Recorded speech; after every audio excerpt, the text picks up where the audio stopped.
Bonjour à toutes, bonjour à tous. Dans cette vidéo, nous allons faire ensemble l'animation de l'horloge qui tourne, qu'on doit faire dans notre cours. Alors, commençons par faire la partie la plus facile à réaliser, c'est-à-dire l'aiguille. Pour faire l'aiguille, il faut tout simplement avancer, reculer, et puis tourner un tout petit peu l'aiguille. Alors, admettons qu'on veut faire une aiguille de 200 de long. Donc, on va la dessiner évidemment en rouge.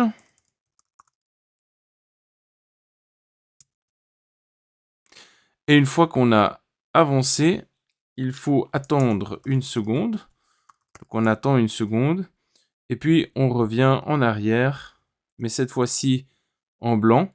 Donc il faudra changer la couleur de l'aiguille, couleur de dessin. Donc ça veut dire on avance et on recule. On avance, on attend. Oups, évidemment là il faut reculer. On avance et on recule. Évidemment, c'est peut-être intéressant de faire une aiguille un tout petit peu plus large que ça. Donc, set pen width, et puis peut-être 3. On peut même la faire encore un tout petit peu plus large. Voilà, l'idée ensuite, évidemment, c'est de mettre hide turtle pour ne pas voir l'animation de la tortue. C'est mieux si on écrit ça juste. Et puis, à ce moment-là, il faut peut-être, lorsque l'on revient en arrière, ici, élargir un tout petit peu pour que l'aiguille soit bien effacée. Donc ça, c'est dessiner l'aiguille. Il suffit ensuite, disons, de tourner un tout petit peu la tortue. Donc là, je vais tourner la tortue de, par exemple... Alors, combien on veut d'étapes pour faire le tour de l'horloge? Évidemment, il y a 60 minutes. Donc, il faut faire 360 degrés en tout. On va diviser ça par 60 minutes. Et puis, il suffit ensuite de répéter cette animation un grand nombre de fois. Donc on va la répéter évidemment, par exemple 60 fois.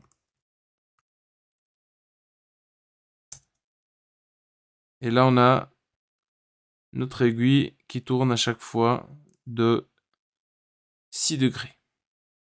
360 divisé par 60. Voilà l'aiguille qui tourne. Évidemment, il va encore falloir faire maintenant le cadran. Alors pour faire le cadran, on va définir une fonction qui s'appelle cadran.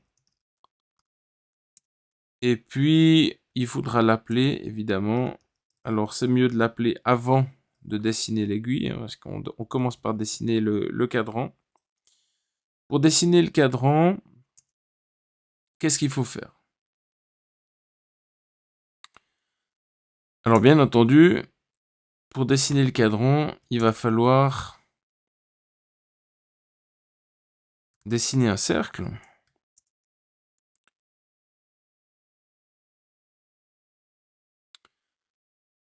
Et donc, le cercle en question, bien sûr, doit être centré ici. D'accord? Et puis, il faut qu'il ait un certain rayon. Alors, on va appeler ça R, comme ça. Et donc, il faut que le cercle, le cadran, possède le bon périmètre. Donc, le périmètre, ça va être quoi? Tout simplement, ça va être 2π fois le rayon. D'accord? Donc, il faut que le cercle ait le bon périmètre pour qu'il ait la bonne taille. Sinon, on aurait un cercle trop petit qui ferait par exemple ça.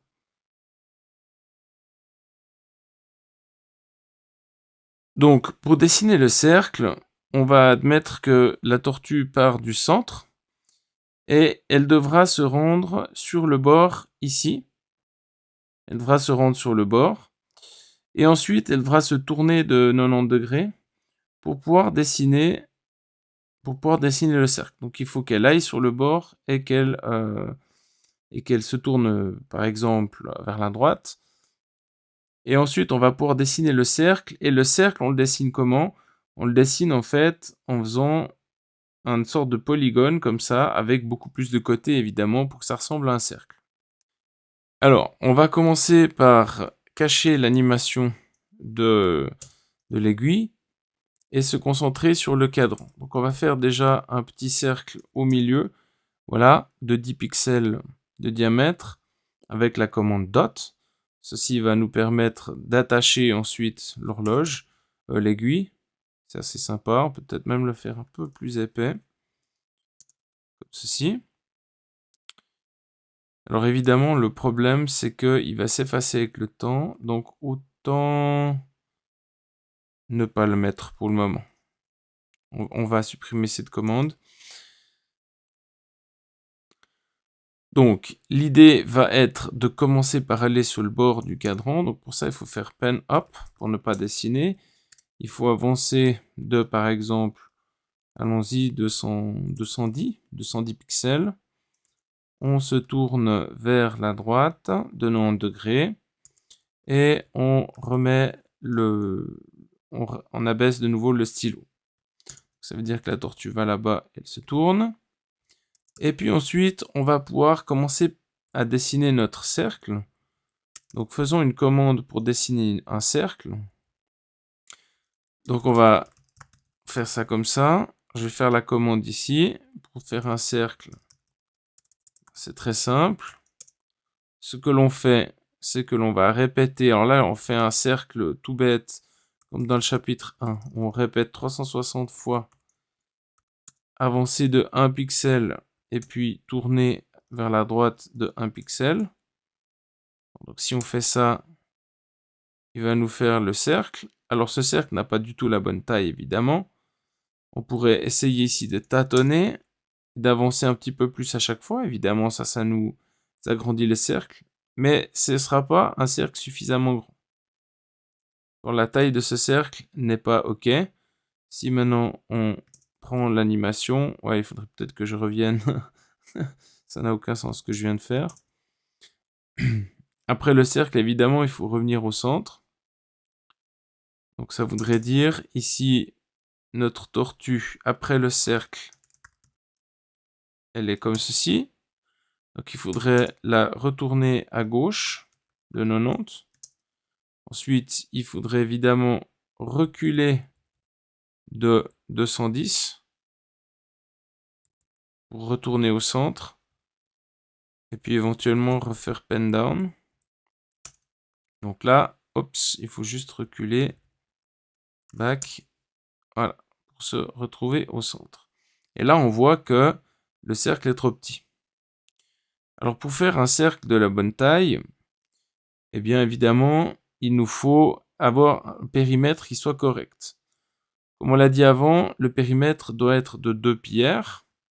Donc le rayon du cercle, c'est ce qu'on a mis, c'est 210.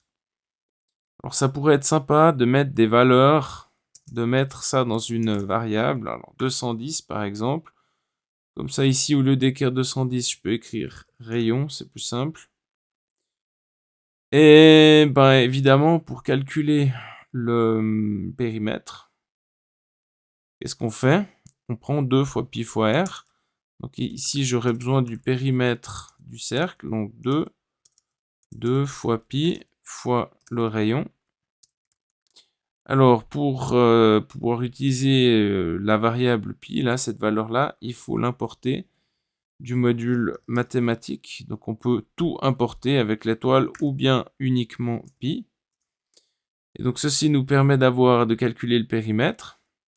Et maintenant, ce qu'il faut, c'est quoi? Ce qu'il faut, c'est que ce cercle, pour qu'il ait le bon périmètre, il faut que ceci fois ceci, ça donne notre périmètre, hein, parce que ça c'est combien de fois on répète, et ça c'est combien de fois on avance à chaque fois. Pour le moment, notre cercle aurait ici 720 pixels, puisqu'on fait 360 fois avancer de 2.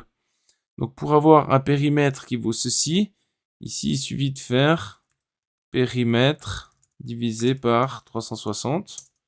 Et là, on a le cercle de la bonne taille, dans lequel on peut faire tourner notre aiguille. Alors évidemment, il faut pas... Il y a mon show turtle qui vient embêter. Il est où ce show turtle? Il y a un show turtle qui traîne quelque part. Il est là. On va l'enlever. Et on a ici déjà presque une horloge qui fonctionne. Il nous faut encore faire les petites marques. Alors pour les marques, donc notre tortue, elle est... Ouais, on va cacher l'animation pour le moment. Hein. Donc notre tortue, elle est au milieu. Pour faire les petites marques, donc je vais ici mettre les petites marques. Ce qu'on peut faire, c'est quoi? Ce qu'on peut faire, c'est partir avec notre tortue ici, aller jusque sur le bord, et puis faire une petite marque en reculant. Donc ça voudrait dire qu'on fait pen up, on avance jusque sur le bord, donc on avance de rayon. Ensuite, on abaisse de nouveau le stylo, on recule un tout petit peu avec back. Alors ça, c'est la taille des petites marques. Alors, par exemple 5. Ça veut dire que on a ceci, hein, tac, et on recule un peu. Alors on n'a rien vu parce que la tortue cache la marque. Hein. Si je la recache ici, la tortue, vous allez voir la marque se dessiner. Alors peut-être c'est trop petit.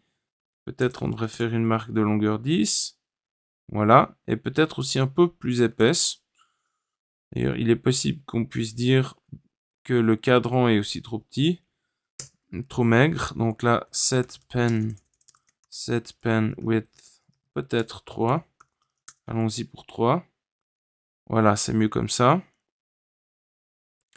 Pour les petites marques, il semble judicieux de faire aussi une longueur de 3.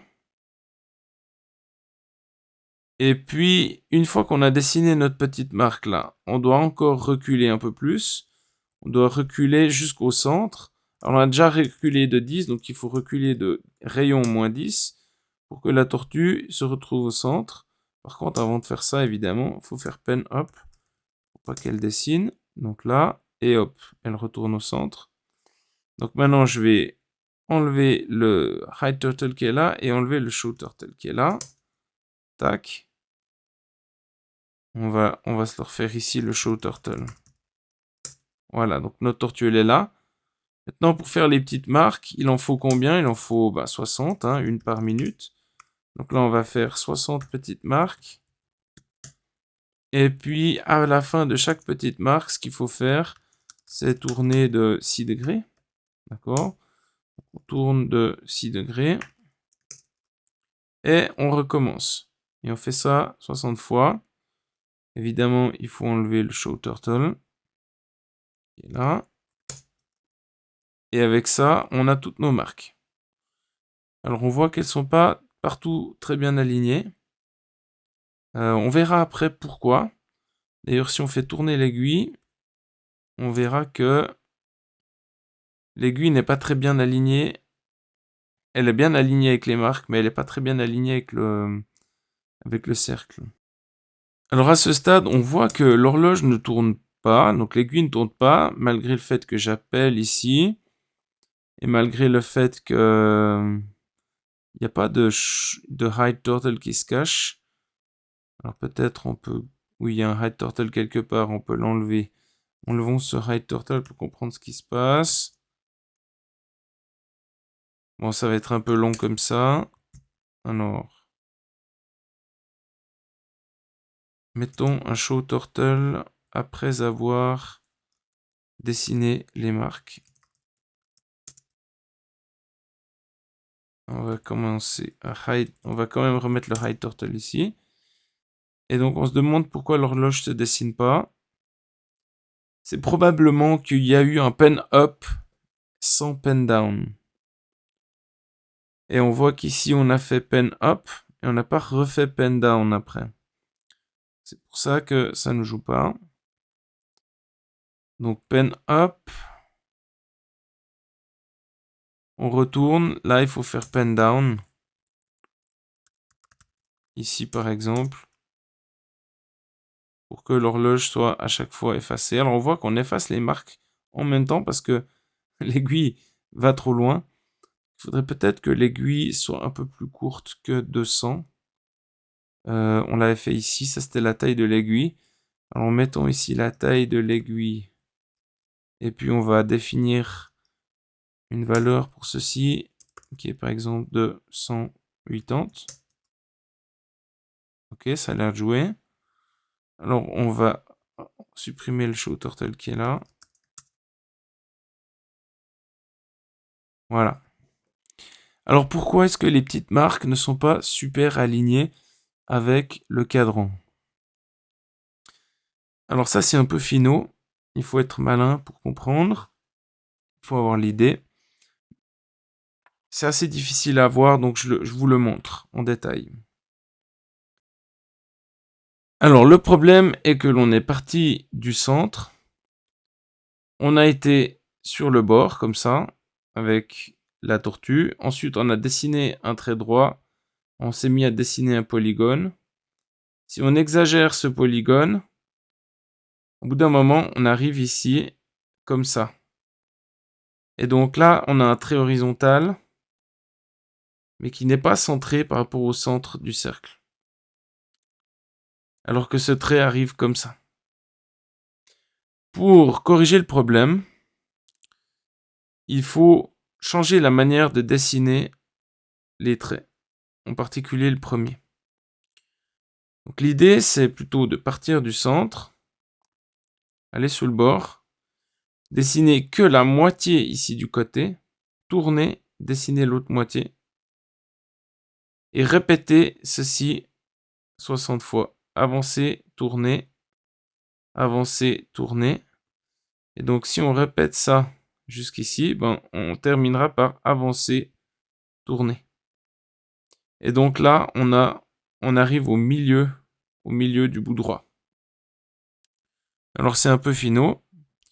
Ça veut dire quoi? Ça veut dire que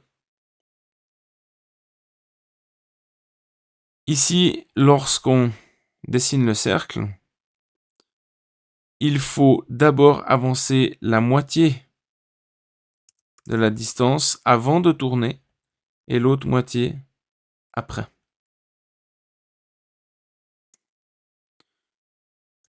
Et cette fois-ci, on voit que les marques sont super bien alignées partout.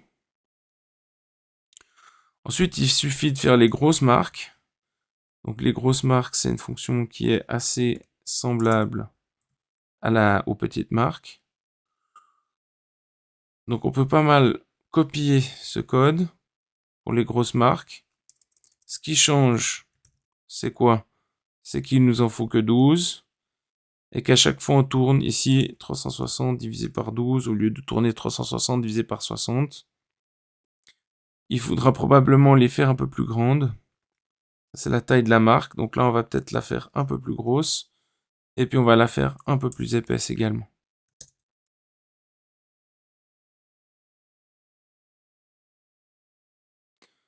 Voilà, l'horloge est terminée, ou plus ou moins.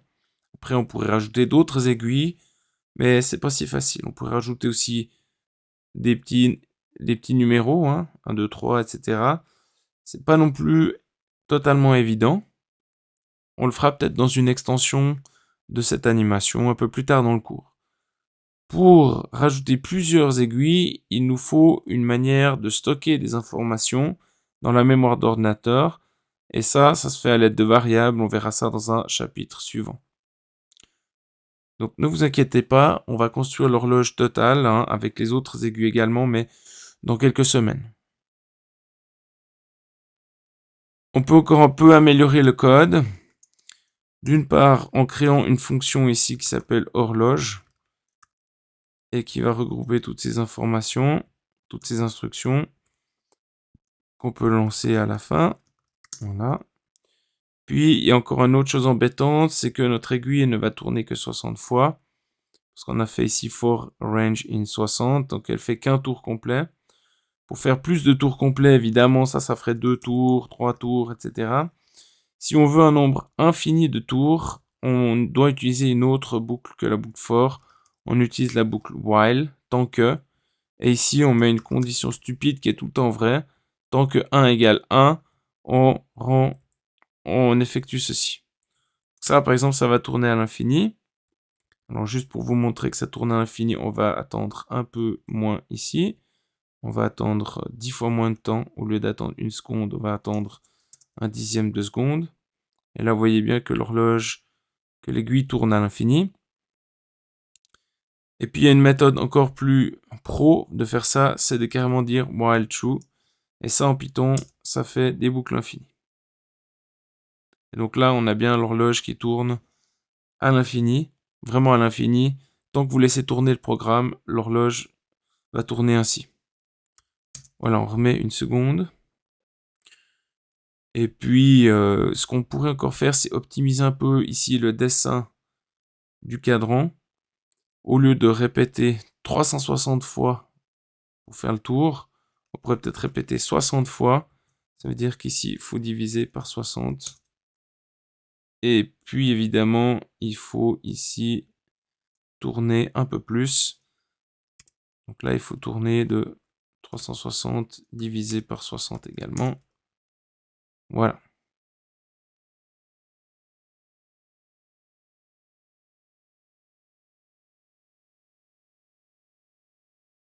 Alors, dans le chapitre suivant, nous verrons comment utiliser des paramètres.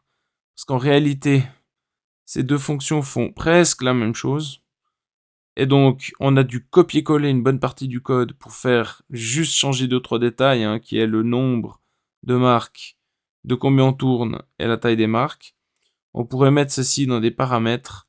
Je le fais dans une prochaine vidéo.